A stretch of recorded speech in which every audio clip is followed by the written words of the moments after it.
কারণে জাতীয় সংসদে আমাকে নির্বাচিত করার জন্য আমার ভোটার।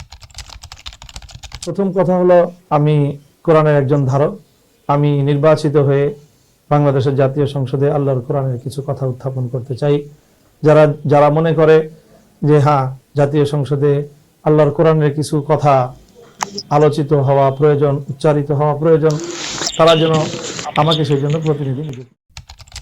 তৃতীয় হলো, আমাকে আল্লাহ পাক রব্বুল আলামিন যে সক্ষমতা দিয়েছেন, তার মাধ্যমে আমি বাংলাদেশের রাজনীতিকে সন্ত্রাস এবং দুর্নীতি মুক্ত করার জিহাদে অবতীর্ণ হয়েছি।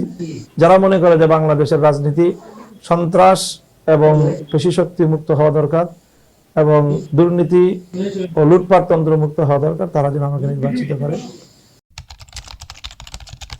আর তৃতীয়ত, মোহাম্মদপুরকে আমি সন্ত্রাসবাদ, চাঁদাবাজি, মাদক কারবারি এবং অন্যায় ক্রাইম জোন হিসেবে যে মোহাম্মদপুরের একটা পরিচিতি ছড়িয়ে পড়েছে, সেখান থেকে মোহাম্মদপুরকে এবং এই বৃহত্তর মোহাম্মদপুর, আদাবর, ঢাকা 13 এই এলাকাটাকে আমি একটি সুন্দর, সমৃদ্ধ, শান্তির এলাকা হিসেবে গড়ে তুলতে চাই।